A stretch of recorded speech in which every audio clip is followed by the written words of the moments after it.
আসসালামু আলাইকুম প্রিয় শিক্ষার্থীরা, আশা করি সবাই ভালো আছো। আমি শুভ আইস আবারও তোমাদের মাঝে চলে আসলাম জয়কলির পক্ষ থেকে আরও একটি গুরুত্বপূর্ণ ক্লাস নিয়ে। আজকে আমরা ফিনান্সের চ্যাপ্টার নিয়ে কথা বলবো, কিছু গুরুত্বপূর্ণ এমসিকিউ নিয়ে কথা বলবো, যেগুলা কিনা বিগত বছরে বিভিন্ন বিশ্ববিদ্যালয়ে পরীক্ষাতে আসছে। তো আমরা এগুলা করব। তোমরা অলরেডি জানো, তোমরা হলো প্রি অ্যাডমিশন যে এইচএসসি ব্যাচে তোমরা আসো। তো আমরা তোমাদেরকে এখন থেকেই আসলে এগিয়ে নেওয়ার চেষ্টা করছি, আর যাতে তোমরা করে অ্যাডমিশন পরীক্ষাগুলোতে তোমরা পরবর্তী সময় ভালো করো, ঠিক আছে? সো এটা আমরা সবাই জানি, তাই না, যে অ্যাডমিশনে ভালো করার মানে একমাত্র বিকল্প হতে পারে যে এইচএসসি থেকেই তুমি হলো তোমার পড়াটাকে অ্যালাইন করে যদি পড়তে পারো। আমরা আজকে যে চ্যাপ্টারগুলোকে বাছাই করে এখানে আনছি, সেই সবগুলো চ্যাপ্টার কিন্তু একই সাথে এইচএসসির জন্য গুরুত্বপূর্ণ, একই সাথে অ্যাডমিশনের জন্য গুরুত্বপূর্ণ। তোমরা এখন সবাই টেস্ট পেপার সলভ করতেছো, তো যারা এখন টেস্ট পেপার সলভ করতেছো তারা দেখবা যে আমরা আজকে যে এমসিকিউগুলো সলভ করব, সেই এমসিকিউগুলা বিভিন্ন বোর্ডের পরীক্ষাতেও কিন্তু কমন আসতেছে। বা তুমি আজকের আলোচনা যদি শোনো, তাহলে তোমার সেই চ্যাপ্টার নিয়ে যে কনফিউশনগুলো আগে ছিল সেইগুলো কিন্তু তোমার ক্লিয়ার হতে পারে। এছাড়া যারা কিনা আছে তোমার ফার্স্ট ইয়ারের ভাই বোনেরা, তাদেরকে আজকের ক্লাসটা তোমরা সবাই শেয়ার করে দিতে পারো। তো শেয়ার করে দেওয়ার মাধ্যমে তাদেরকেও কিন্তু তুমি আরও একটু আগায় নিতে পারো, তাই না, যে তারা কিন্তু এখন থেকেই পড়াশোনাটা কন্টিনিউ করতে পারলো। তো আজকের ক্লাসটা যদি তুমি কন্টিনিউ করো আমার সাথে, তাহলে তুমি উপকৃত হবে, এটা নিয়ে কোনো সন্দেহ নেই। কারণ তুমি অ্যাডমিশনের শিক্ষার্থী হও, অথবা তুমি এইচএসসি শিক্ষার্থী হও, অথবা তুমি ইন্টারমিডিয়েট ফার্স্ট ইয়ারের স্টুডেন্ট হও, আজকের আলোচনা কিন্তু সবার জন্যই সেম, তাই না? তো যারা তোমরা কমার্সে আছো কিংবা যেসব অভিভাবক আছেন, তারা তাদের বাচ্চাদেরকে আজকের ক্লাসটা অবশ্যই শেয়ার করে দিবেন। যারা আজকের ক্লাসে অলরেডি জয়েন হয়েছো, তারা অবশ্যই কমেন্ট বক্সে তাদের নাম, ঠিকানা, কোথা থেকে ক্লাসটা দেখতেছো এটা আমাদেরকে জানাই দিবা। তো আশা করি আমাদের ক্লাসটা তোমাদের সবারই ভালো লাগবে। যদি আমরা চলো এখন শুরু করি। হ্যাঁ,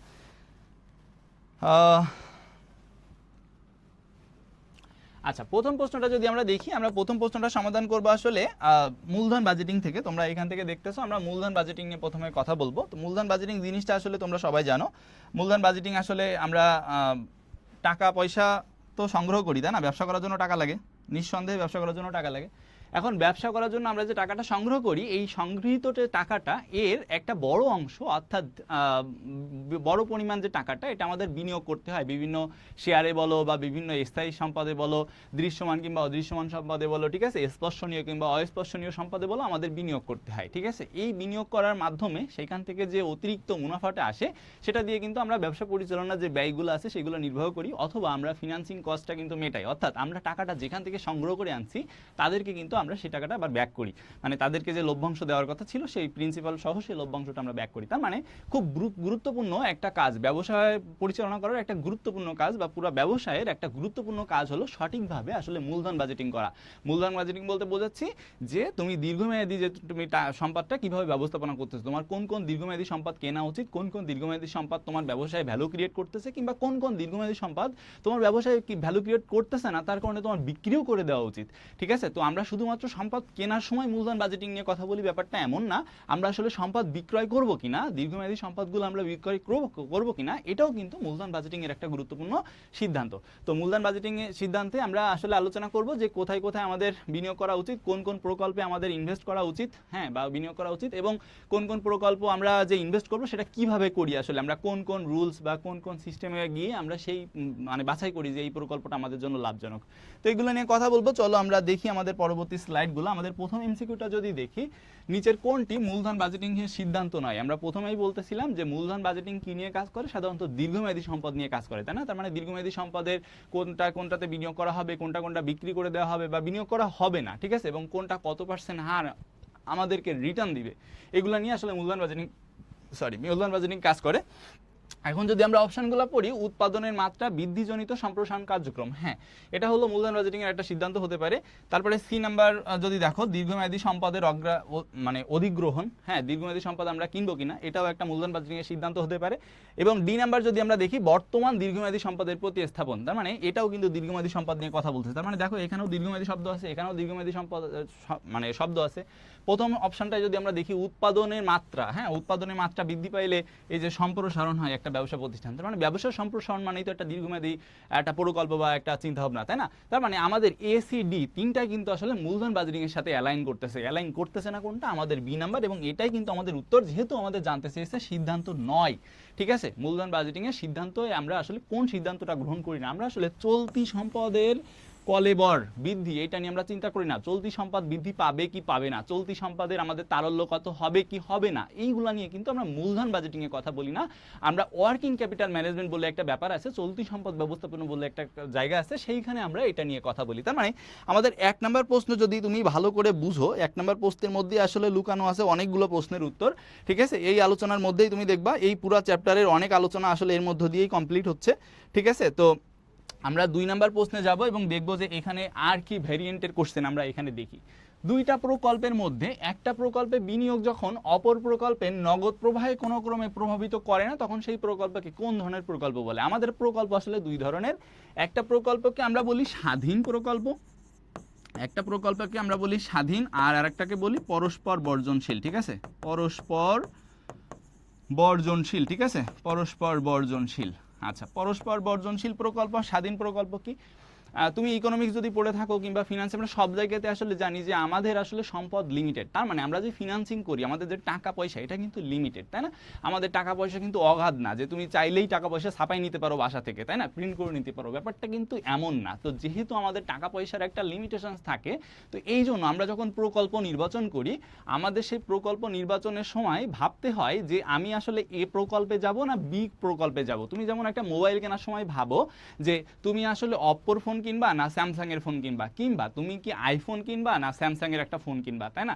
তো এখন কিন্তু তুমি দুইটা একসাথে কিনো না, তুমি যখন কি করো, তুমি যখন স্যামসাং এর একটা ফোন নাও, তখন অটোমেটিক্যালি কিন্তু তোমার ওই যে আরেকটা আইফোন নেওয়ার যে চিন্তা ভাবনা ছিল, ওটা কিন্তু ক্যান্সেল আউট হয়ে যাচ্ছে। তার মানে একটা প্রকল্প গ্রহণ করার জন্য অন্য একটা প্রকল্প ক্যান্সেল আউট হয়ে যাচ্ছে। এই যে একটা প্রকল্প গ্রহণ করার জন্য অন্য প্রকল্প ক্যান্সেল আউট হয়ে যাওয়া, এটাকেই বলা হয় পরস্পর বর্জনশীল।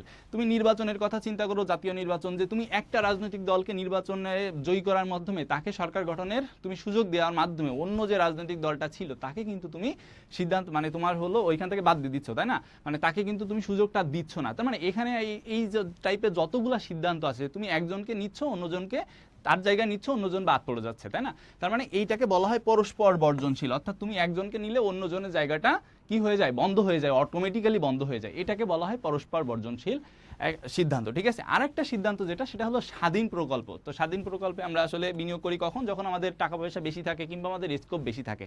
ঠিক আছে, তুমি চিন্তা করো যে কোনো সরকারি চাকরিতে দেখো না যে অনেকগুলো পোস্ট থাকে, কিছু কিছু চাকরিতে অনেকগুলো পোস্ট থাকে, সেক্ষেত্রে কি আমরা 2 বা 3 জন ক্যান্ডিডেটকেও কিন্তু নিতে পারি। তো এখানে ব্যাপারটা এমন যে যদি তোমার 2টা পোস্ট থাকে তাহলে তুমি চাইলে 2 জনকে নিতে পারো, কিন্তু তোমার যদি একটা পোস্ট থাকে তাহলে কিন্তু একটা নিলে একটা ক্যান্সেল আউট হয়ে যাচ্ছে। ব্যাপারটা তোমার আইফোনের মতো, যে তোমার যদি অনেক টাকা থাকে তাহলে তুমি একই সাথে আইফোন এবং স্যামসাং ফোন দুইটাই নিতে পারতেছো। ঠিক আছে, বা তোমার কাছে যদি শেয়ার এ শেয়ার এবং বি শেয়ার দুইটা থাকে, তুমি যদি দুইটায় মানে পর্যাপ্ত পরিমাণ টাকা থাকে এবং তোমার যদি সেটা, আমরা আলোচনা করবো আসলে এটা নিব কি নিব না পরবর্তীতে, আসলে এর নিয়ে অনেক আলোচনা আছে, আমাদের কোভেরিয়েন্স বা কোরিলেশন নির্ণয় করে আমরা জানার চেষ্টা করি, হ্যাঁ, যে আমরা আসলে দুইটাতেই যাবো কিনা, হ্যাঁ, যদি টাকা পয়সা থাকেও তাহলেও আমরা দুইটাতে যাবো কিনা। আমরা পোর্টফোলিও ম্যানেজমেন্ট নিয়ে যখন কথা বলি তখন এটা নিয়ে কথা বলি যে আমরা একাধিক প্রকল্পে যাবো কি যাবো না। ঠিক আছে, যাই হোক, তো এখন এই তোমার ধরো 100 টাকা বা 1000 টাকা আছে, তো তুমি যদি 1000 টাকা এ কে দিয়ে দাও, তার মানে এ প্রকল্পের শেয়ার যদি কিনে ফেলো তাহলে কিন্তু তোমার বি প্রকল্পের শেয়ার কিনতে পারছো না। অথবা অন্যরকম হতে পারে, তুমি এখানে 500 টাকার শেয়ার কিনলা অথবা এখানে 500 টাকার শেয়ার কিনলা, তাহলে এইখানে সিদ্ধান্ত মেকিং কোনো সমস্যা তৈরি করতেছে না, তাই না? তার মানে এই যে পরেরটা, এটা হলো স্বাধীন প্রকল্প, যেখানে তুমি এই এতে সিদ্ধান্ত, এতে 500 টাকা বিনিয়োগ করবা কি করবা না, এর উপরে আসলে বির উপরে কোনো সমস্যা তৈরি করতেছে না। আর এই যে প্রথম যেটা বললাম, এটা হলো পরস্পর বর্জনশীল, একটা নিলে একটা ক্যান্সেল আউট হয়ে যাচ্ছে। তো মনে হয় বোঝাইতে পারছি ব্যাপারটা, যে তোমার হলো স্বাধীন প্রকল্প আর পরস্পর বর্জনশীল প্রকল্প কোনটা। তাহলে আমাদের প্রশ্ন যেটা ছিল, দুইটা প্রকল্পের মধ্যে একটা প্রকল্পে বিনিয়োগ যখন অন্য প্রকল্পের নগদ প্রবাহকে কোনো ক্রমে প্রভাবিত করে না, দেখো তো প্রভাবিত করে না বলছে, তাহলে প্রভাবিত যদি না করে সেটাকে আমরা কি বলি? সেটাকে আমরা স্বাধীন প্রকল্প বলি। তাহলে এর উত্তর কোনটা হবে? এ নাম্বার। তোমরা একটু কমেন্ট করো তো ভাইয়ারা, যে তোমরা হলো এই অ্যান্সারগুলো পারো কিনা। ঠিক আছে, একটু কমেন্ট করো তো এটার অ্যান্সার পারো কিনা, আমি দেখবো যে তোমরা কমেন্ট কারা কারা করতেছো, কমেন্টগুলো পড়ার চেষ্টা করব, যে দেখি কারা কারা অ্যান্সারগুলো দিতে পারতেছে। আমরা 2 নাম্বার প্রশ্ন সমাধান করলাম, যাব 3 নাম্বারে। 3 নাম্বারে যদি আমরা দেখি, 3 নম্বরে যদি আমরা দেখি যে 3 নম্বর প্রশ্নটা হলো কোনটির সাথে মূলধন বাজেটিং সম্পর্কযুক্ত। আমরা এটা নিয়ে অনেক কথাবার্তা অলরেডি বলে ফেলছি যে কোনটার সাথে মূলধন বাজেটিং সম্পর্কযুক্ত। তো সাধারণত দীর্ঘমেয়াদী সম্পদের সাথে আমরা জানি মূলধন বাজেটিং সম্পর্কযুক্ত, তো এটা আসলে আলোচনা করার প্রয়োজনীয়তা নাই, কারণ হলো মূলধন বাজেটিং নিয়ে আমরা অলরেডি আলোচনা করছি। সো আমরা পরেরটাতে যাই, এটার উত্তর আমরা জানি, এটার উত্তর হবে হলো এ নাম্বার, তাই না? তো আশা করি সবাই অ্যান্সার করতে পারছো, এটার উত্তর এ নাম্বার, আশা করি সবাই অ্যান্সার করতে পারছো। আচ্ছা, আমরা পরের প্রশ্নে যাব, তার আগে আজকের একটা গুরুত্বপূর্ণ আলোচনা আছে। আজকের গুরুত্বপূর্ণ আলোচনাটা হলো যে তোমাদের হলো এই যে জয়কলি, তো তোমরা তো ক্লাস করতেছো, তো তোমরা জানো যে জয়কলি হলো অনেকগুলা বই আসলে বাজারে পাওয়া যায়। জয়কলির তোমরা যারা কমার্সের আছো বা আমরা যারা কমার্সের আছি, আমাদের জন্য জয়কলি আসলে কি কি সার্ভিস দিয়ে থাকে, কোন কোন বই আসলে জয়কলির বাজারে পাওয়া যায়। জয়কলির হলো হিসাব বিজ্ঞানের জন্য পাওয়া যায় হলো হিসাব বিচিত্রা, এটা হলো হিসাব বিজ্ঞানের জন্য, ঠিক আছে? এইটা হইলো হিসাব বিজ্ঞানের জন্য, ঠিক আছে? এটা হলো দেখা যাচ্ছে, এটা হলো হিসাব বিজ্ঞানের জন্য, হিসাব বিজ্ঞানের জন্য জয়কলির হিসাব বিচিত্রা বইটা পাওয়া যায়। ব্যবসায় বিচিত্রা পাওয়া যায় হলো ব্যবস্থাপনার জন্য, ঠিক আছে? ব্যবস্থাপনার জন্য মানে তোমাদের ব্যবসায়ী শিক্ষা, মানে ব্যবসায়ী শিক্ষার দুইটা বই আছে না, একটা হলো প্রথম পত্র, একটা দ্বিতীয় পত্র, তো দুইটা মিলাই আসলে যে বইটা সেটা হলো এই যে ব্যবসায় বিচিত্রা। ফিনান্স বিচিত্রা যেটা, এটা হলো ফিনান্সের জন্য, ঠিক আছে? আজকে যে ক্লাস তোমরা এখন করতেছো ফিনান্সের জন্য একটা বই পাওয়া যায়। মার্কেটিংয়ের জন্য পাওয়া যায় মার্কেটিং বিচিত্রা, ঠিক আছে? এটা তো দেখেই বুঝতে পারতেছো, তাই না? তো এই যে 4টা বই পাওয়া যায় সাবজেক্ট ওয়াইজ, হ্যাঁ, তো সাবজেক্ট ওয়াইজ 4টা বইয়ের পাশাপাশি তোমরা আরও 3টা বাজারে বই পাবে। একটা হলো মডেল টেস্টের, একটা হলো ভার্সিটি ম্যাথের। তোমরা জানো অ্যাডমিশন পরীক্ষায় অনেক ম্যাথ আসে, তো এটা আসলে এই যে এইচএসসির আগে থেকে তোমরা যারা ফার্স্ট ইয়ার আছো তাদের জন্য আমার মনে হয় এই বইটা অবশ্যই কিনে রাখা উচিত। এগুলোর পাশাপাশি এই বইটা অবশ্যই কিনে রাখা উচিত, ভার্সিটি ম্যাথটা। তুমি যদি এখন থেকে প্র্যাকটিস করা শুরু করো, তোমার একই সাথে অ্যাডমিশন পরীক্ষা এবং তুমি যখন পরবর্তী সময় তুমি যেখানেই যাও না কেন, জব মার্কেটে যাও বা যেখানেই যাও, তোমার কিন্তু ম্যাথটা ভীষণ গুরুত্বপূর্ণ হবে, ঠিক আছে? এবং ম্যাথের বেসটা যদি তোমার প্রথম থেকেই থাকে তাহলে দেখবা তুমি অনেক ধরনের প্রবলেম আসলে সমাধান করতে পারতেছো। মানে ম্যাথ শুধু আসলে ম্যাথ না, ম্যাথ ব্যাপারটা তুমি যখন বুঝতে পারবা তখন তুমি দেখবা যে ম্যাথ ব্যাপারটা তোমাকে বিভিন্নভাবে সাহায্য করতেছে, বিভিন্ন জিনিস বুঝতে সাহায্য করতেছে, ঠিক আছে? একজনের যখন ম্যাথের আইকিউ ভালো হয় তখন সে অনেক ধরনের চিন্তা একসাথে বেশি করতে পারে বা সঠিক সিদ্ধান্ত আসলে সে নিতে পারে। সো আমার দেখা যারা ম্যাথে ভালো তারা খুব ভালো ডিসিশন নিতে পারে, ঠিক আছে? বা তাদের হলো ডিসিশন মেকিংটা ভীষণ ভালো।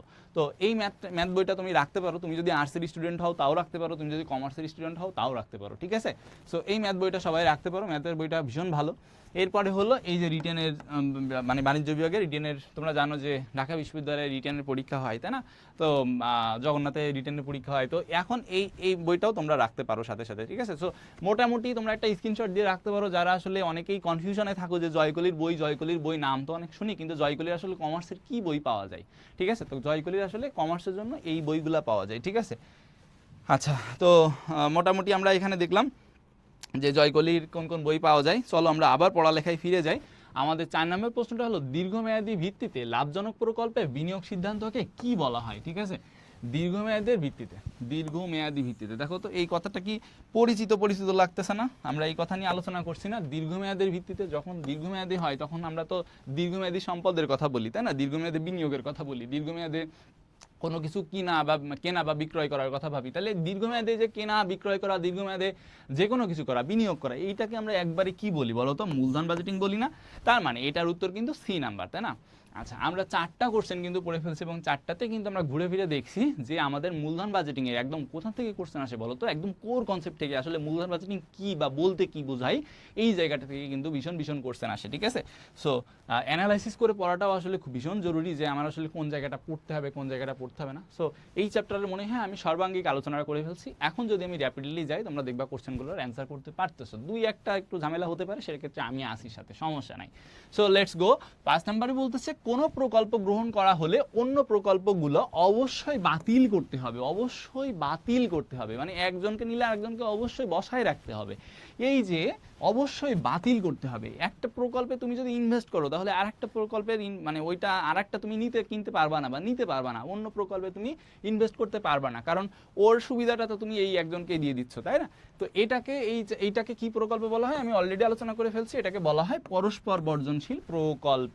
আশা করি সবাই অ্যান্সার করতে পারছো, তাই না?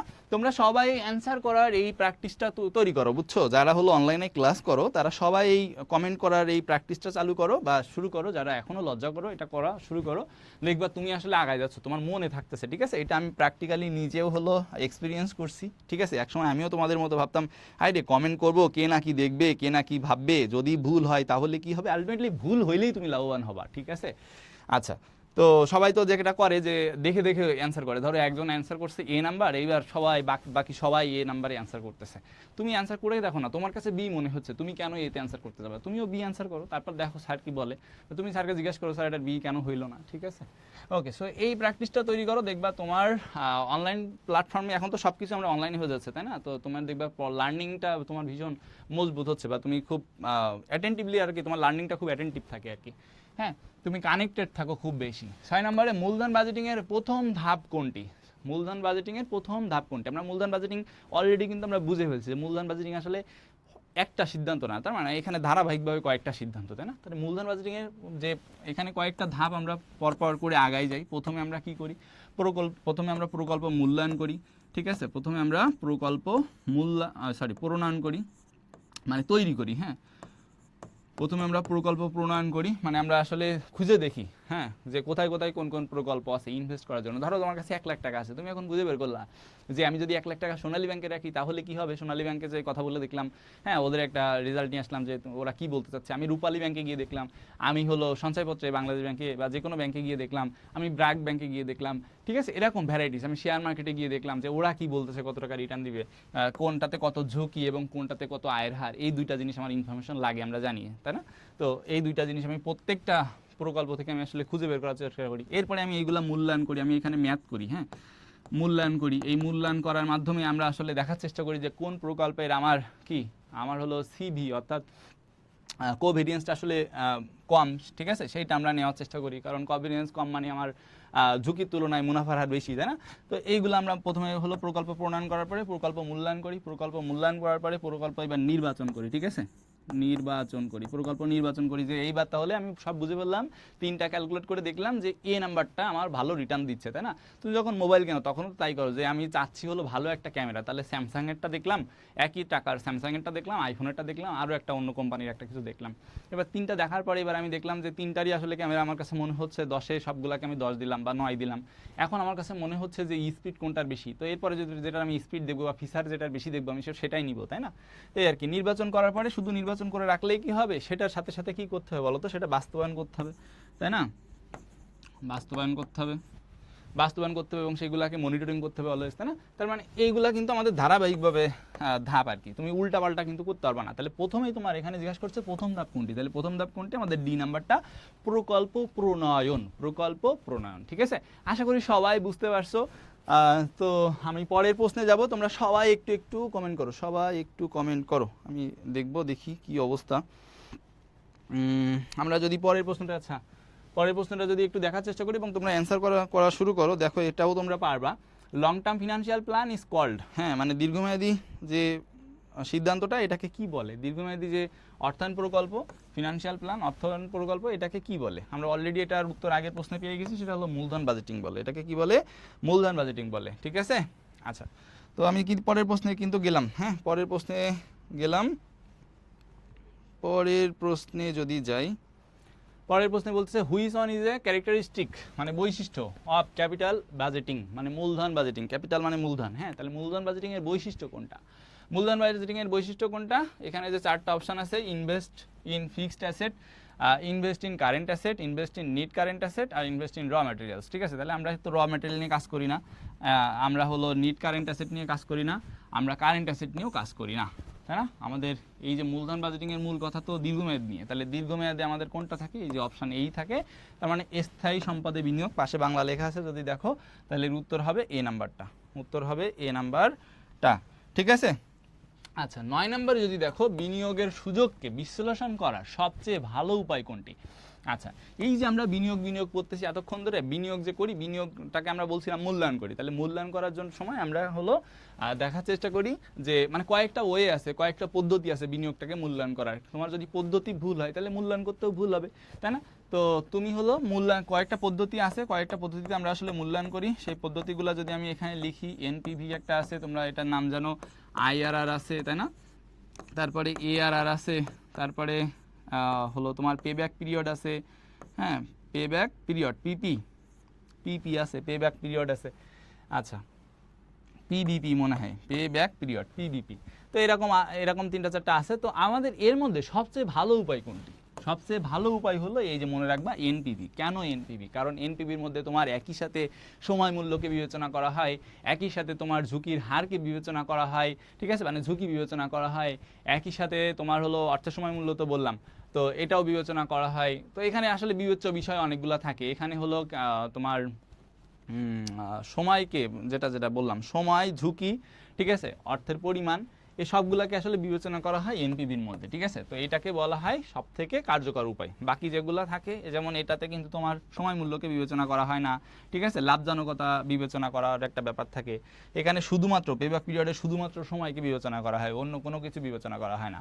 এই আইআরআর এ তোমার হলো বিবেচনা করা হয়, কিন্তু মানে সময় মূল্যকে বিবেচনা করা হয়, কিন্তু এখানে ব্যাপার একটা আছে, সেটা হলো এখানে ধরে নিতে হয়, তোমরা যারা আইআরআর অঙ্ক করছো তারা দেখছো, একটা আনুমানিক একটা হার ধরে নিতে হয় দুইবার, ঠিক আছে, একটা বেশি একটা হলো কম নিয়ে ধরে নিয়ে একটা অঙ্ক করতে হয়। তার মানে এখানে অ্যাজাম্পশন বেশি, কিন্তু এখানে কোনো অ্যাজাম্পশন নেই। তার মানে আমাদের যেহেতু এখানে কোনো অ্যাজাম্পশন নেই, তার মানে এটাই হলো সবথেকে কার্যকর পদ্ধতি, ঠিক আছে। তার মানে আমাদের উত্তর কোনটা হবে? নিট বর্তমান মূল্য পদ্ধতি। উত্তর হবে এ নাম্বারটা, উত্তর হবে এ নাম্বারটা।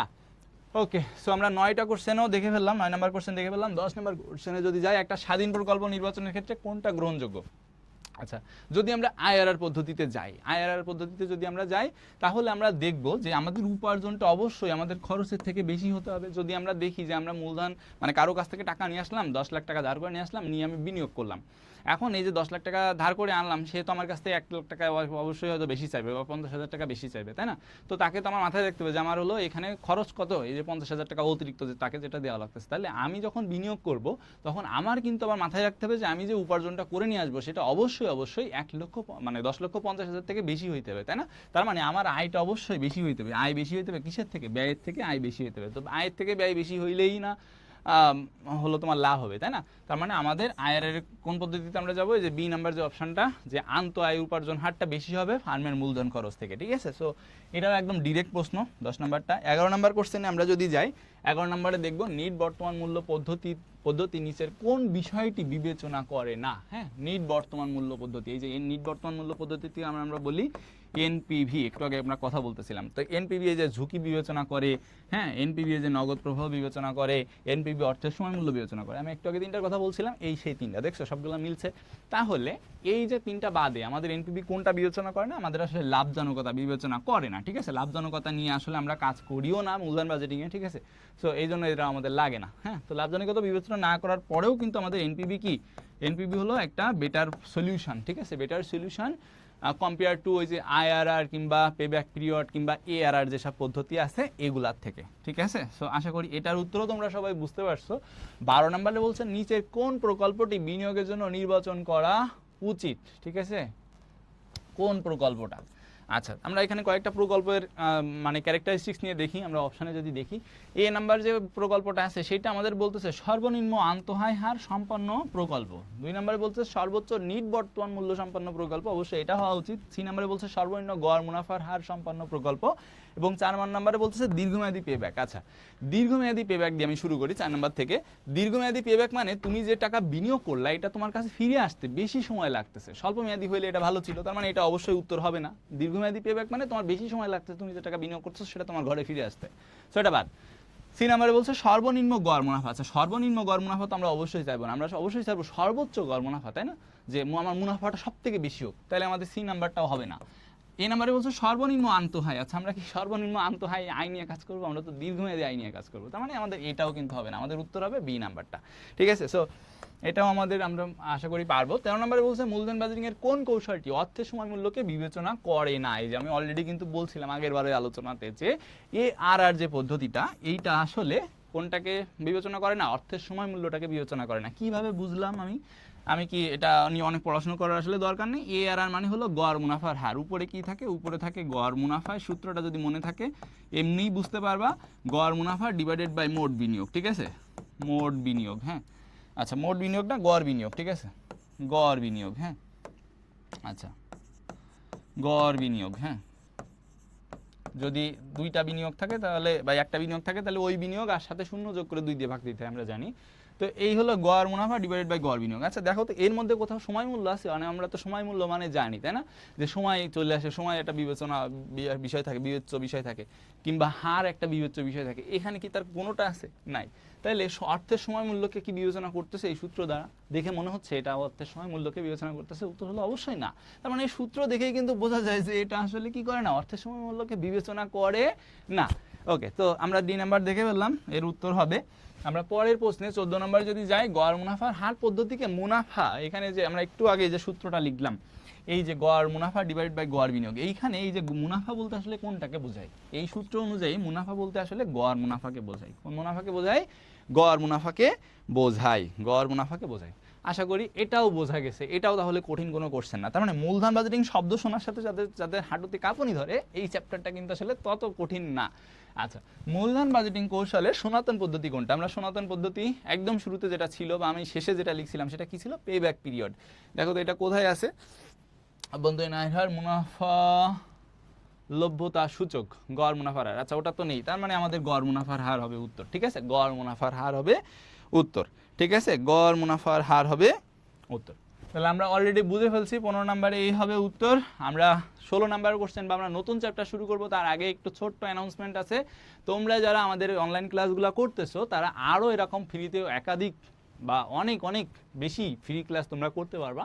তার জন্য তোমাদেরকে কি করা লাগবে? তার জন্য তোমাদেরকে জয়কলি, আমি একটু লিখে দিয়ে ব্যাপারটা, স্পেলিংটা যাতে ভুল না হয়, জয়কলি, ঠিক আছে, .com। এই জয়কলি.com-এ তোমরা গেলে, ঠিক আছে, জয়কলি.com-এ গেলে তুমি এই অনলাইনের কোর্সগুলো খুঁজে পাবা। ঠিক আছে, জয়কলি.com। আর একটা ওয়েবসাইট আছে, সেটা হলো জয়কলি একাডেমি। হ্যাঁ, জয়কলি একাডেমি, জয়কলি.academy.com। ঠিক আছে, তো এই যে জয়কলি.academy.com, জয়কলি.com-এর তুমি হলো পেজগুলো ঘুরবা আজকেই, এখনই ঘুরবা একবার, আমার ক্লাসটা শেষ হওয়ার সাথে সাথে ঘুরবা। ঘুরে দেখবা তোমার এই যে ফ্রি কোর্সগুলো আছে, এখানে তুমি দেখতে পাচ্ছ, এখানে লেখা আছে অ্যাডভান্স অ্যাডমিশন প্রিপারেশন। হ্যাঁ, এটা হলো মেডিকেল। আমার এরকম একটা পাবা, যেখানে মানে আমাদের একটা পাবা, কমার্সে যারা আছি আমরা, আমাদের একটা পাবা। তুমি জাস্ট এখানে ইনরোল ফ্রি দেখছো, লেখা আছে ইনরোল ফ্রি। তুমি ইনরোল ফ্রিতে ক্লিক করবা। এই ইনরোল ফ্রিতে ক্লিক করলে তুমি কিন্তু এই বিষয়ে যতগুলা, মানে আমাদের কমার্সের বিষয়ে যতগুলা ক্লাস আছে, তুমি কিন্তু ধারাবাহিকভাবে সবগুলা পেয়ে যাবা চ্যাপ্টার ওয়াইজ। তো তুমি যেটা করবা, তারপরে তুমি যখন ওই চ্যাপ্টার নিয়ে পড়াশোনা করতে বসবা, তখন আমাদের এই ক্লাসটা একবার দেখবা, তাহলে দেখবা তোমার পড়াশোনাটা অনেক হেল্প হয়েছে। ঠিক আছে, এবং অনেক আগায় গেছো। ঠিক আছে, এই আর কি। তো তুমি আজকেই হলো জয়কলি.com-এর পেজে গিয়ে এইগুলা খুঁজে দেখবা। আরও একটা আছে, তুমি লাইভ ক্লাস করতে পারবা, সেটা হলো জয়কলি.com, জয়কলি.academy.com-এর যে পেজটা আছে, এখানে গিয়ে তুমি হলো লাইভ ক্লাসগুলো করতে পারবা।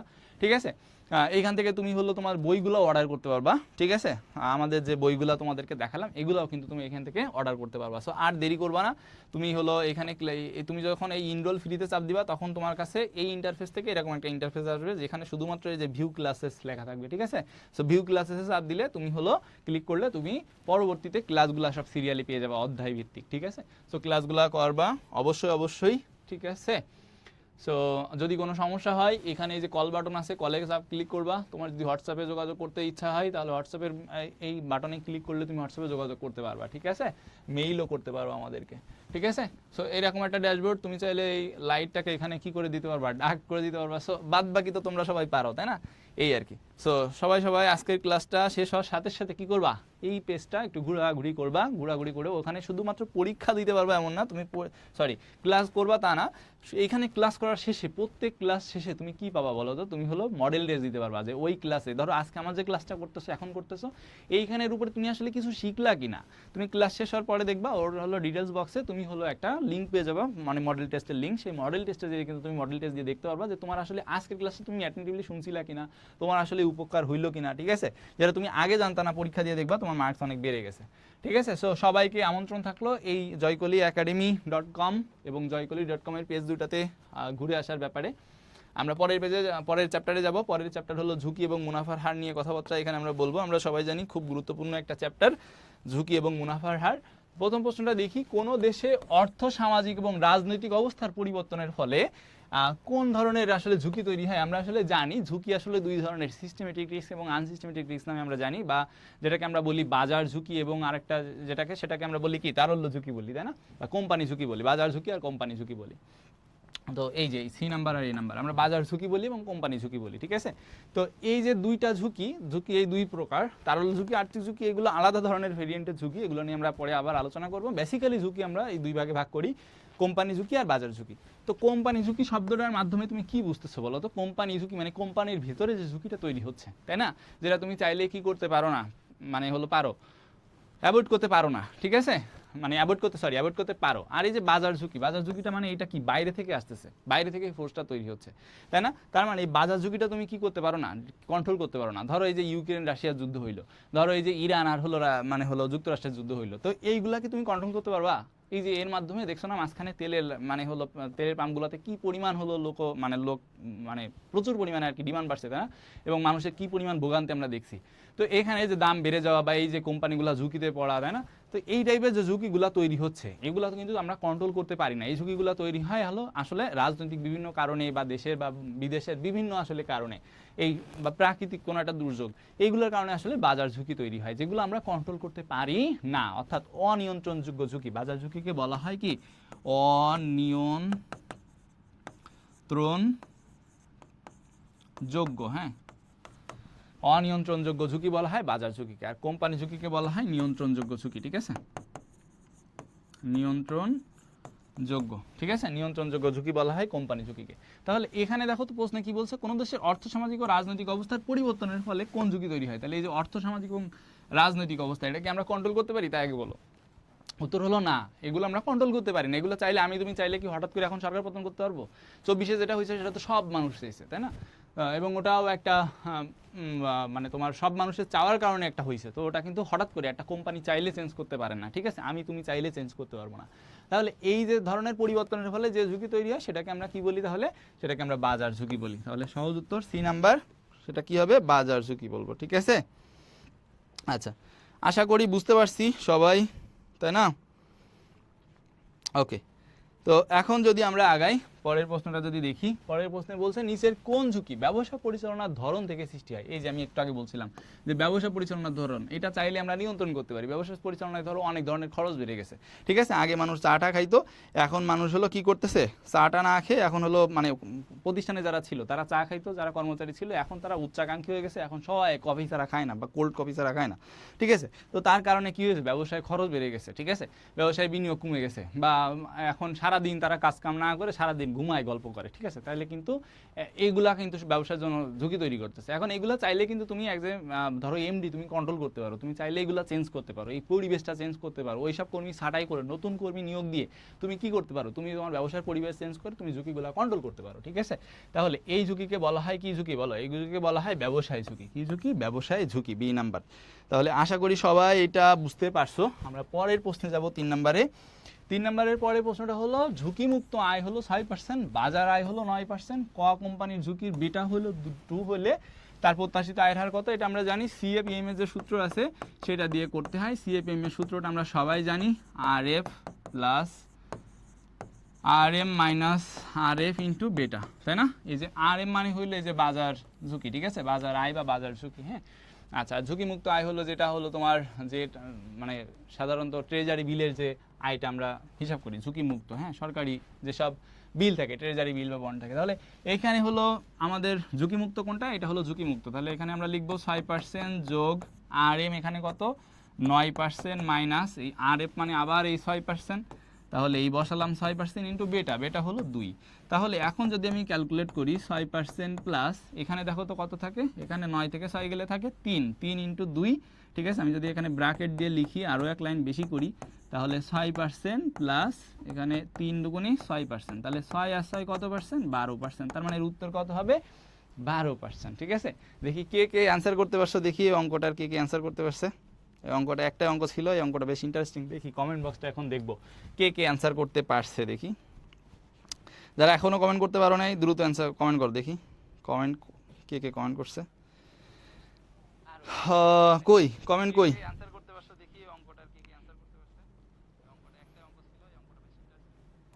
কমেন্ট করো দেখি কে কে কমেন্ট করতে পারছো।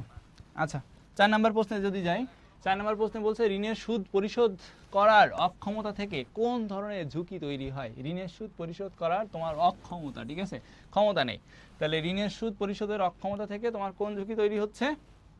ঋণের সুদ পরিশোধের অক্ষমতা থেকে তুমি ঋণের সুদ পরিশোধ করতে পারতেছো না, কেন? কারণ ব্যবসায় তোমার ব্যবসায়িক ঝুঁকির কারণে তুমি ঋণের সুদ পরিশোধ করতে পারতেছো না, ঠিক আছে।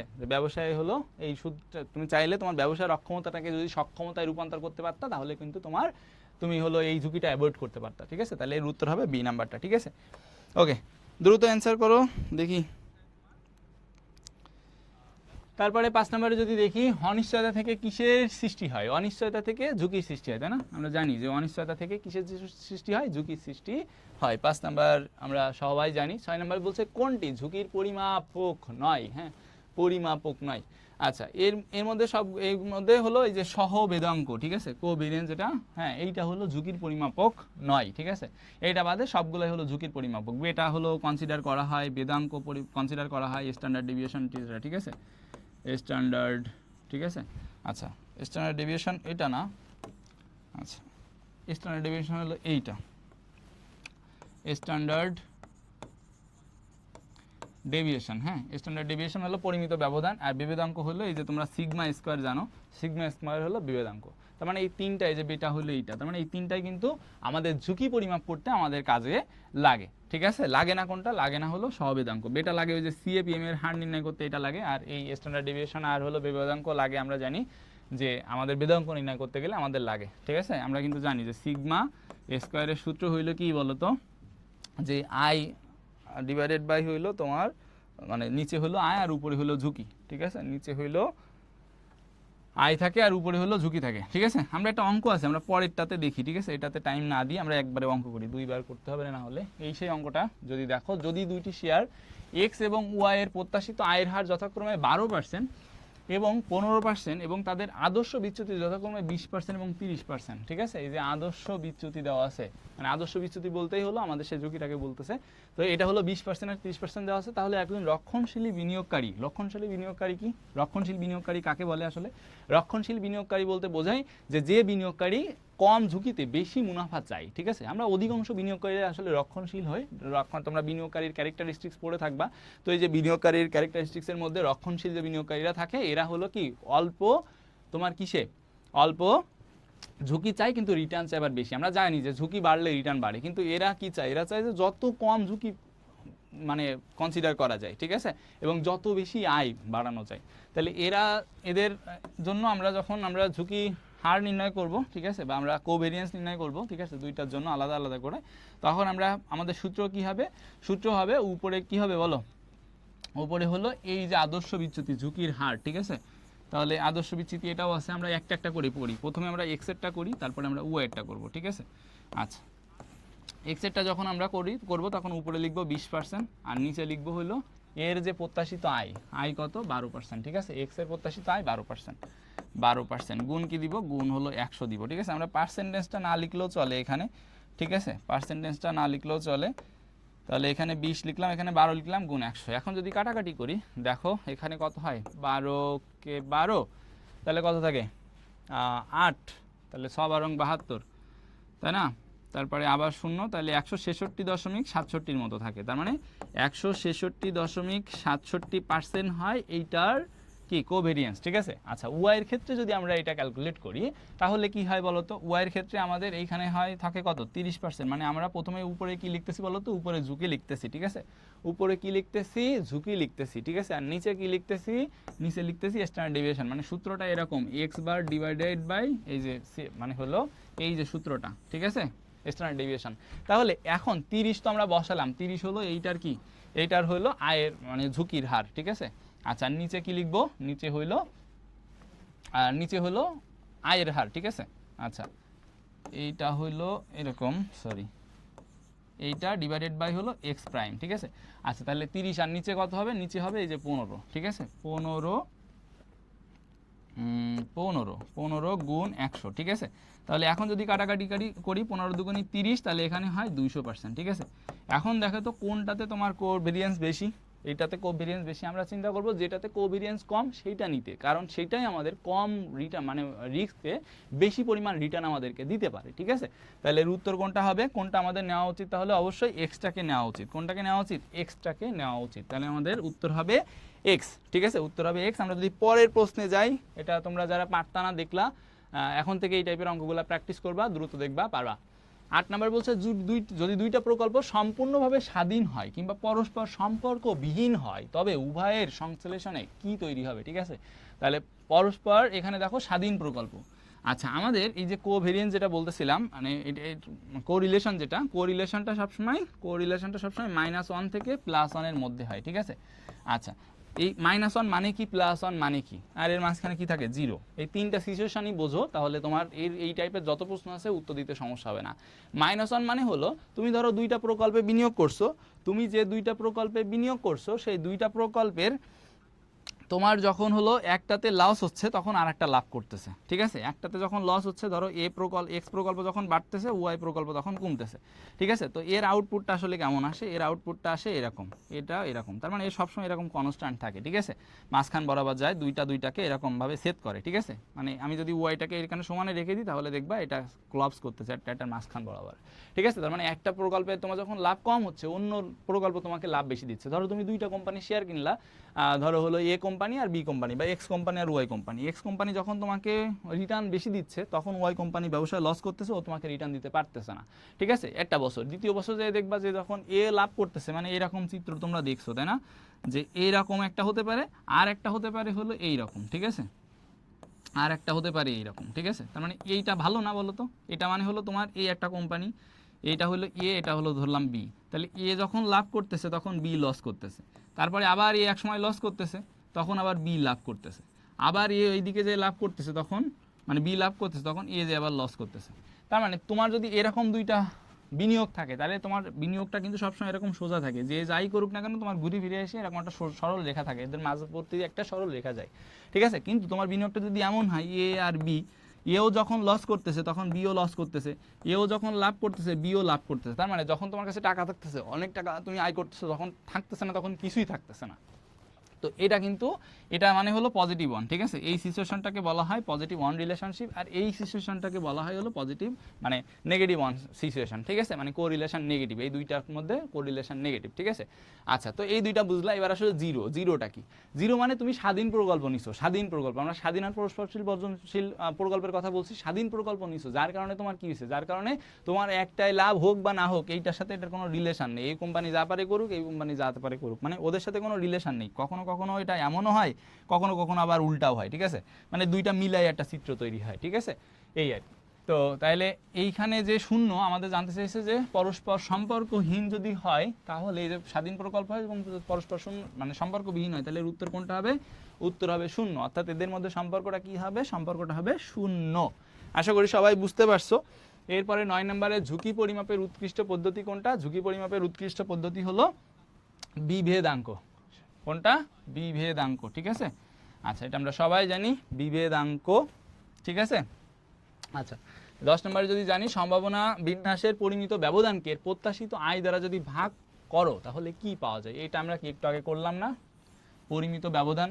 ঠিক আছে, এই যে স্ট্যান্ডার্ড মানে এক্স, এই যে এক্স প্রাইম মানে তো পরিমিত ব্যবধান, আর প্রত্যাশিত আয় দ্বারা তুমি যখন কি করো, ভাগ করো, তাই না, প্রত্যাশিত আয় দ্বারা তুমি কি করতেছো, ভাগ করতেছো, তখন আমরা কি পাচ্ছি বলো, তখন আমরা হলো বিভেদাঙ্ক পাচ্ছি, যেটাকে আমরা কোভেরিয়েন্স বলতেছিলাম, আমরা বিভেদাঙ্ক পাচ্ছি। ঠিক আছে, সো এই একটাই সূত্র আমরা জানি এই চ্যাপ্টারের, এবং এই সূত্রটা খুবই গুরুত্বপূর্ণ, যারা পড়ছো তারা জানোই এই সূত্রটা ভীষণ গুরুত্বপূর্ণ। এরপরে আমরা দেখব ক্যাপিটাল অ্যাসেট প্রাইসিং মডেল, যেটাকে আমরা সিএপিএম বলতেছিলাম, এবং এর একটা অঙ্ক আমরা কিন্তু অলরেডি করে ফেলছি, সিএপিএম।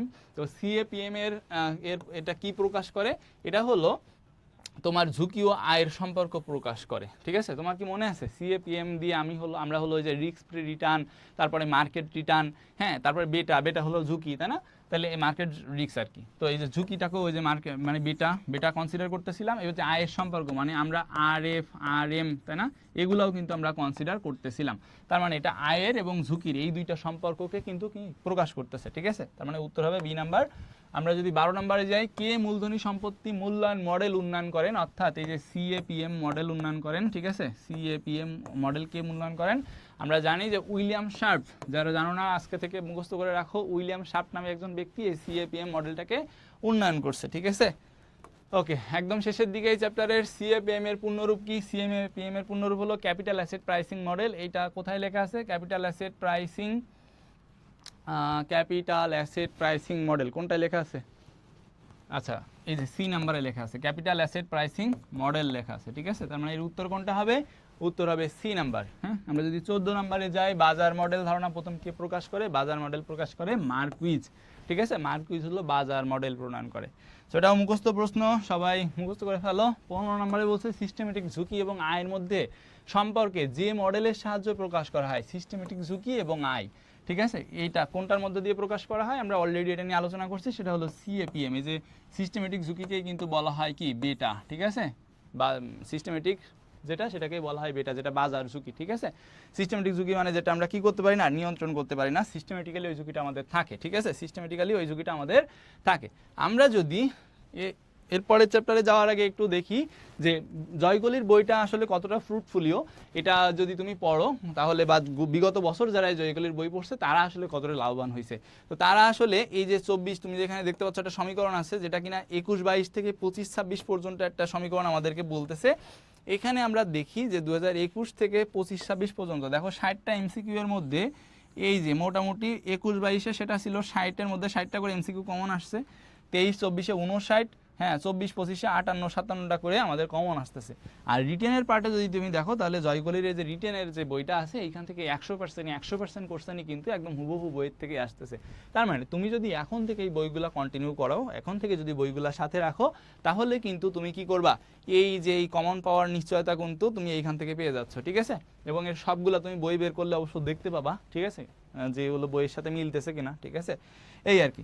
সো চলো আমরা পরে কথা বলি, পরে একটা চ্যাপ্টার এবং সব থেকে সহজ একটা চ্যাপ্টার চেক, বা চেক নিয়ে কথা বলবো, ঠিক আছে।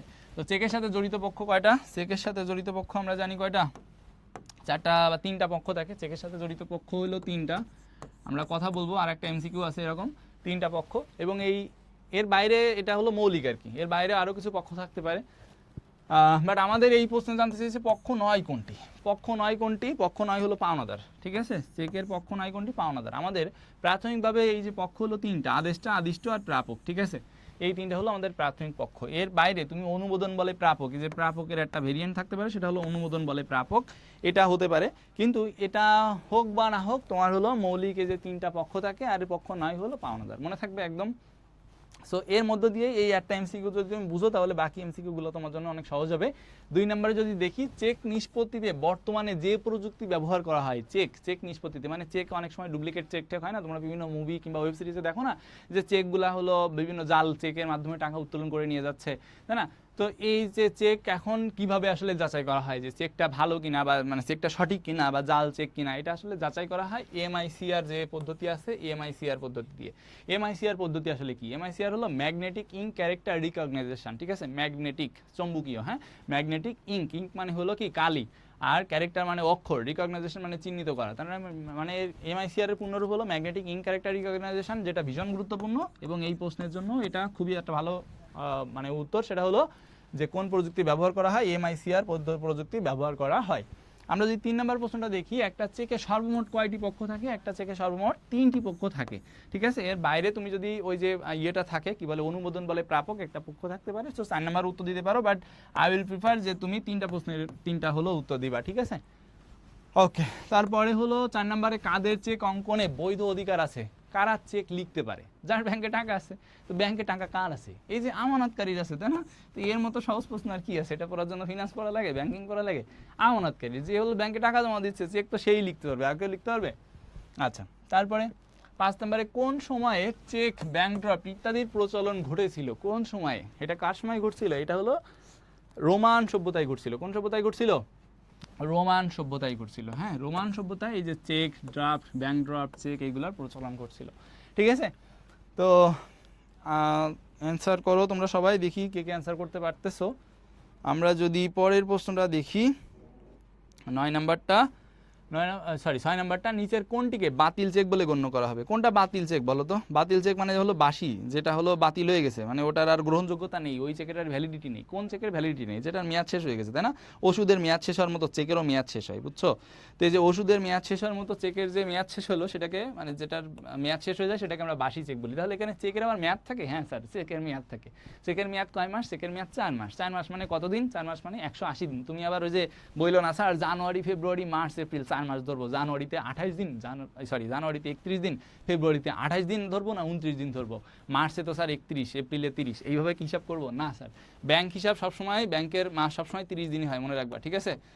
তোমরা যদি স্বল্প মেয়াদি, তোমাদের একটা টিপস দিয়ে দিই, যদিও আজকের ক্লাসের না। তোমরা ফিনান্স একটা অধ্যায় আছে সম্ভবত 5ম চ্যাপ্টার, তাই না? না 4র্থ চ্যাপ্টার, সেটা হলো স্বল্প মেয়াদী অর্থায়ন নিয়ে কথা বলে।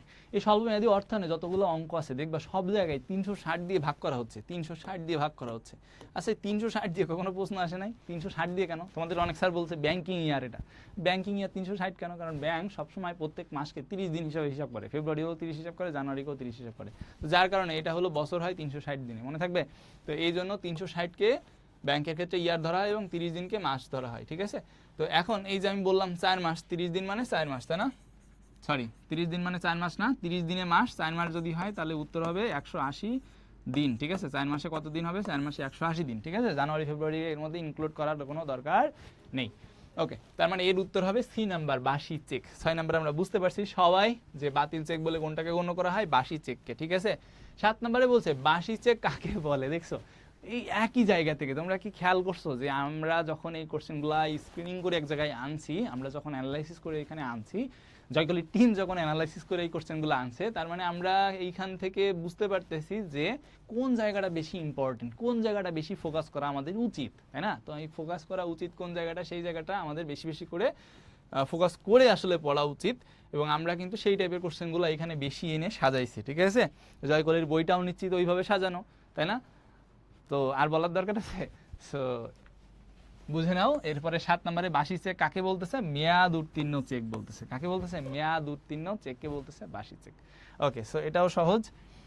8 নম্বরে বলছে নিচের কোনটা হস্তান্তরযোগ্য দলিল নয়? আচ্ছা হস্তান্তরযোগ্য দলিল কি? হস্তান্তরযোগ্য দলিল মানে হইলো যে এমন কোনো একটা ডকুমেন্ট যেটা হলো তোমার কাছে থাকলে ওই জিনিসের মালিক তুমি, আরেকজনের কাছে থাকলে ওই জিনিসের মালিক সে। তোমার সার্টিফিকেট এটা তোমার কাছে আছে, এর মালিক কে? তুমি। এটা যদি আমার কাছে আসে তাহলে কি এর মালিক আমি হব? অবশ্যই না। ধরো আমি ঢাকা ভার্সিটিতে পড়ি, আমার সার্টিফিকেটটা তোমার দিয়ে দিলাম, তুমি বললা যে স্যার এত পড়ে পারতেছি না, আপনার ডিগ্রিটা আমার দিয়ে দেন, ঠিক আছে? আমি দিয়ে দিলাম, আমার সার্টিফিকেটটা তোমার দিয়ে দিলাম। এখন তুমি কি এটার মালিক হয়ে যাবো? অবশ্যই না। তোমার বাড়ির দলিল এটা যদি আমারই দিয়ে দাও তাহলে কি আমি তোমার বাড়ির জমির দলিলের মানে জমির হলো মালিক হয়ে যাবো? না। তার মানে দলিল, এই যে টাইপের কিছু দলিল আছে যেগুলো যার কাছেই থাকুক না কেন মালিক একজন থাকে। আবার আর এক ধরনের দলিল আছে যেমন চেক, যার কাছেই থাকে সে হলো সেটার মালিক হয়, তাই না? আবার দাগ কাটা চেক বলে একটা ব্যাপার কিন্তু আছে, যেখানে দাগ কাটা চেক যার কাছেই থাকুক না কেন মালিক কিন্তু একজনই, তাই না? তো এরকম আর কি। তো চেক সহ বিনিময় বিল টাইপের এরকম অনেক জিনিস আছে, ঠিক আছে? ব্যাংক ড্রাফট যেগুলো হলো কি, এগুলো হলো হস্তান্তরযোগ্য ঋণের দলিল, অর্থাৎ এগুলাকে এগুলো যার কাছে থাকে সেই এটার মালিক হয়, ঠিক আছে? তাহলে নিচের কোনটি হস্তান্তরযোগ্য দলিল নয় বলছে, কোনটা দলিল নয়? তাহলে আমরা যদি দেখি বাহক চেক একটা হস্তান্তরযোগ্য দলিল, যার কাছে থাকবে ওটার মালিক সে। টাকা যার কাছে থাকবে ওটার মালিক সে। প্রতিজ্ঞাপত্র, ঠিক আছে, যার কাছে থাকবে তার ওটার মালিক সে। তার মানে এই যে দেখো আমরা আলোচনার মধ্যে একটু আগে বললাম দাগ কাটা চেক, দাগ কাটা চেক যার কাছে থাকুক না কেন মালিক কিন্তু একজন, ঠিক আছে? যার নামে লেখা আছে সেই হলো মালিক। তার মানে 8 নম্বরের উত্তর হবে ডি নাম্বার, ঠিক আছে? আমরা যদি পরেরটা দেখি, কোনটা বৈধ চেকের মানে একটি বৈধ চেকের মেয়াদ কতদিন? অলরেডি তোমাদের পড়াই ফেলছি না? একটা বৈধ চেকের মেয়াদ হলো 4 মাস। 4 মাস মানে কতদিন? 180 দিন। তার মানে এর উত্তর কত হবে? এর উত্তর হবে ডি নাম্বার। হ্যাঁ, 10 নম্বরে আমাদের কি বলতেছে? 10 নম্বরে বলতেছে কোন চেকের অর্থ, মানে কোন চেকের অর্থ ব্যাংক হিসাবের মাধ্যমে সংগ্রহ করতে হয়। কোন চেকের অর্থ কিসের মাধ্যমে সংগ্রহ করতে হয়? ব্যাংকের মাধ্যমে, ব্যাংক হিসাবের মাধ্যমে সংগ্রহ করতে হয়। যে দাগ কাটা চেক ব্যাংক হিসাবের মাধ্যমে সংগ্রহ করতে হয়। তোমরা জানো চেকের ধরন যারা পড়ছো যে 2 ধরনের আমরা চেক তোমরা পড়ছো, একটা আরও একটা অবশ্য আছে বিশেষ দাগ কাটা চেক। তো বিশেষ দাগ কাটা চেকে আমরা যাবো না, 2 ধরনের চেক তোমরা পড়ছো, ঠিক আছে? বা 2 ধরনের না, তোমরা বেশ কয়েক ধরনের পড়ছো, বাহক চেক পড়ছো, দাগ কাটা চেক পড়ছো, বাসি চেক পড়ছো, এরকমভাবে পড়ছো। সেটাতে না যাই, বেসিক্যালি বোঝার চেষ্টা করো চেক বলতে আমরা আসলে যে জিনিসটা বুঝি সেটা হলো সাধারণত বাহক চেক হয়, ঠিক আছে? বা হুকুম চেক হয়। আচ্ছা, তো এখানে যে নিয়ে যায় সেই হলো টাকাটা উঠাই নিয়ে আসে, ক্যাশ টাকা উঠাই নিয়ে আসে। আর একটা চেক কিন্তু আছে যেটাকে আমরা দাগ কাটা চেক বলতেছি। দাগ কাটা চেকটা দেখতে কেমন হয় সেটাও একটু তোমাদের এঁকে দেখাই। দাগ কাটা চেকের এই কোণাতে এরকম দুইটা হলো দাগ দেওয়া থাকে, এর মধ্যে হলো ওই অ্যাকাউন্ট নাম্বার লেখা থাকে, ঠিক আছে, অ্যাকাউন্ট নাম্বার লেখা থাকে 01 ধরো 95433 এরকম কিছু একটা লেখা থাকে।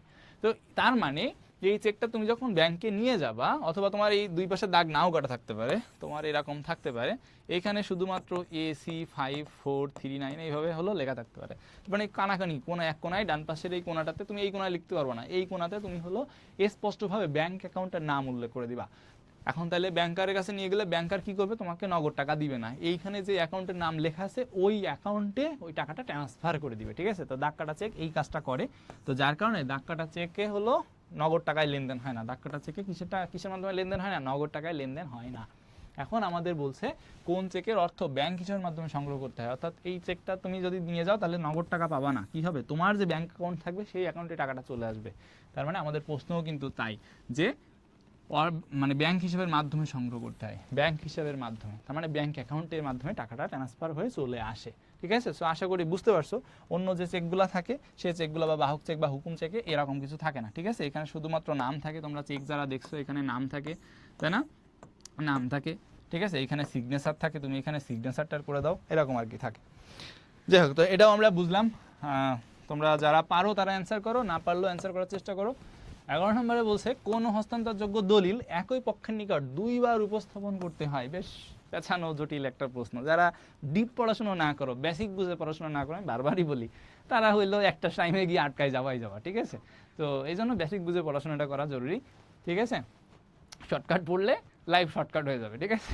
তো বেশি দূরে যেতে চাইলে বেসিক বুঝে পড়াশোনা করতে হবে।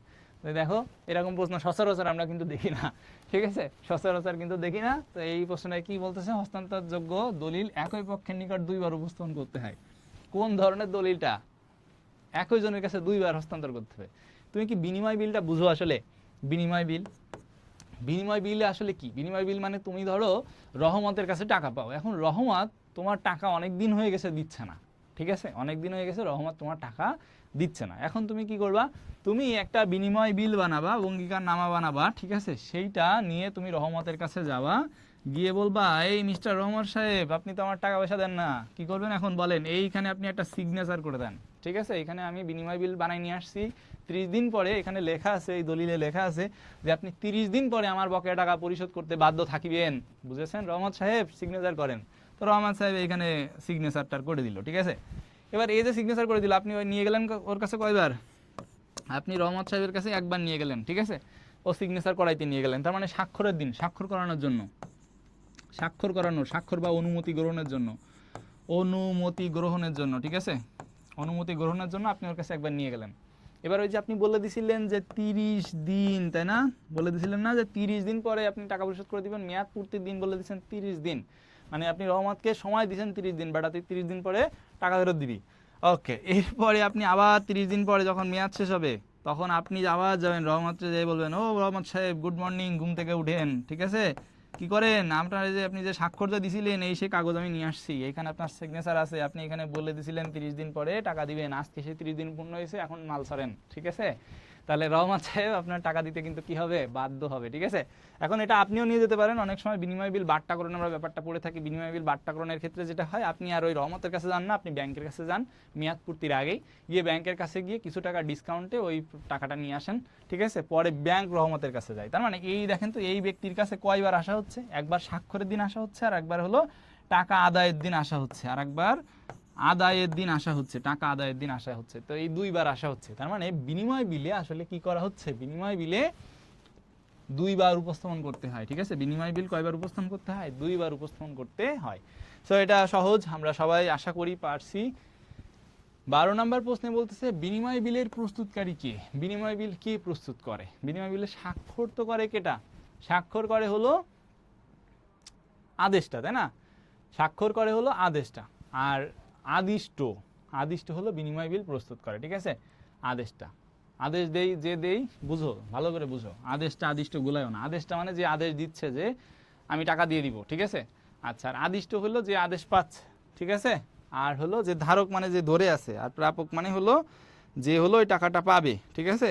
এখন বলতেছে প্রস্তুত কে করে, আচ্ছা প্রস্তুত কে করে, বিনিময় বিল কে প্রস্তুত করতেছে, ঠিক আছে, যে টাকা পাবে সে প্রস্তুত করতেছে। একটু আগে যে বললাম যে তুমি বিনিময় বিল কি করো, তুমি বিনিময় বিল প্রস্তুত করো, তাই না? কেন প্রস্তুত করো? তুমি বিনিময় বিল প্রস্তুত করার পরে তুমি বিনিময় বিলটা কার কাছে নিয়ে যাও? তুমি হলো বিনিময় বিলটা নিয়ে যাও হলো কার কাছে? তুমি বিনিময় বিলটা নিয়ে যাও হলো কার কাছে নিয়ে যাও? ওই যে যে সিগনেচার দিবে তার কাছে নিয়ে যাও। তুমি এখানে কি আদেশটা, ঠিক আছে, তাহলে কে প্রস্তুত করে বিনিময় বিল? আদেশটা তৈরি করে, ঠিক আছে, মনে থাকবে।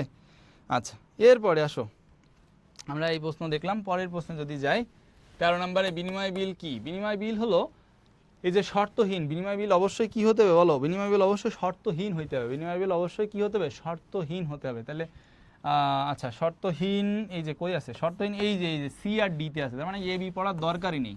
সিতে অর্থ প্রদানের শর্তহীন আদেশ আর অর্থ প্রদানের শর্তহীন অঙ্গীকার। আচ্ছা, অঙ্গীকার না আদেশ কোনটা হবে বলো দেখি, কি অ্যান্সার করতে পারে? অঙ্গীকার না আদেশ কি হবে? এটা হবে আদেশ, ঠিক আছে, অঙ্গীকার না। অঙ্গীকার মানে আমি দিতে বাধ্য থাকবো, আর আদেশ মানে হলো এই যে আমি সিগনেচার করে দিলাম, এটা হলো একটা আদেশ, ঠিক আছে। তো এটা হলো আদেশ, অঙ্গীকার না, মনে রাখবে, কনফিউজ হয়ে না। অঙ্গীকার না, এটা হলো আদেশ। আদেশ অবশ্যই মানতে হবে। আর অঙ্গীকার মানে আমি ওই যে অঙ্গীকার ছোটবেলা থেকে অনেকবার শপথ বাক্য বার করছো না, কয়বার শপথ বাক্যের কথা মনে রাখছো, ভুলে যাও। অঙ্গীকার মানে তুমি ভুলে যেতে পারো, আর আদেশ মানে বলার কোনো সুযোগ নেই। এইভাবে মনে রেখো। 14 নম্বরে বলছে অঙ্গীকার পত্রে সাধারণত কয়টা পক্ষ থাকে? অঙ্গীকার পত্রে সাধারণত কয়টা পক্ষ থাকে বলো? অঙ্গীকার পত্রে সাধারণত দুইটা পক্ষ থাকে, ঠিক আছে। অঙ্গীকার পত্রে সাধারণত দুইটা পক্ষ থাকে, একটা হলো যে অঙ্গীকার করতেছে আর যাকে অঙ্গীকার করতেছে, ঠিক আছে। সো শেষ 15 নম্বরে আমাদের লাস্ট প্রশ্ন, বিনিময় বিল সাধারণত কয়টা পক্ষ থাকে? বিনিময় বিলে সাধারণত কয়টা পক্ষ থাকে? অঙ্গীকার পত্রে দুইটা পক্ষ থাকে আর বিনিময় বিলে 4টা পক্ষ থাকে। কয়টা পক্ষ থাকে? 4টা পক্ষ থাকে। বিনিময় বিলে 4টা পক্ষ থাকে। সো মোটামুটি বিনিময় বিল বুঝে ফেললাম। এই আর কি। আমরা এখানে আরেকবার একটু কথা বলবো, যদি তুমি এই যে ফ্রি পরীক্ষা, ফ্রি ক্লাস এবং পরীক্ষা দিতে চাও, তাহলে তুমি ভিজিট করবা joykollyacademy.com এ। আর যদি তুমি বই অর্ডার করতে চাও কিংবা আমাদের ওয়েবসাইট থেকে এই যে মানে বই অর্ডার করতে চাও, তাহলে এই যে অর্ডার নাওতে ক্লিক করবা, এখানে এসে যে joykolly.com এই পেজে আসবে, আসলে তুমি বইগুলো পেয়ে যাবা, ঠিক আছে। আচ্ছা, জয়কলি একাডেমিতে তুমি আমাদের এই যে ফ্রি ক্লাসগুলো আছে এগুলোর মাধ্যমে তুমি এনরোল করার মাধ্যমে এগুলাতে তুমি কি করতে পারবা? তুমি হলো এই ক্লাসগুলো করতে পারবা, ঠিক আছে, ফ্রিতে, একদম কোনো টাকা পয়সা লাগবে না, একদম ফ্রিতে, ঠিক আছে। সেক্ষেত্রে তোমার অবশ্যই তার আগে কি করতে হবে? joykolly.com থেকে এই বইগুলা সংগ্রহ করতে হবে।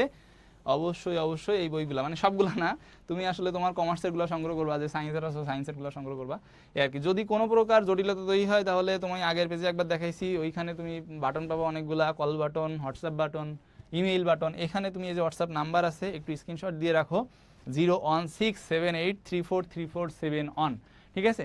এই নাম্বারে তুমি হলো হোয়াটসঅ্যাপে আমাদের সাথে যোগাযোগ করতে পারো, আমাদের সাথে কানেক্ট হতে পারো, যদি যে কোনো প্রকার জটিলতা তুমি ওয়েবসাইটে ক্লাস করতে অথবা তুমি বই সংগ্রহ করতে যদি পেয়ে থাকো, ঠিক আছে। তো এই ছিল আজকের ক্লাসের আলোচনা এবং হলো গুরুত্বপূর্ণ কথাবার্তা। তোমরা আজকের ক্লাসটা যারা মিস করছো তারা অবশ্যই পরে আজকের ক্লাসটা হলো সবাই করবা, ঠিক আছে। যারা যারা আজকে তোমার বন্ধু বান্ধব টাইম পায় নাই বা মিস করছে, তোমরা সবাই তাদেরকে জানাই দিবা যে আজকের ক্লাসটা কিন্তু হয়েছে।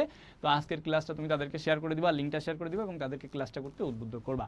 তো সবাইকে ধন্যবাদ, ভালো থাকবা, সুস্থ থাকবা, দেখা হবে আবার পরে কোনো একদিন হয়তো বা, ঠিক আছে, ধন্যবাদ।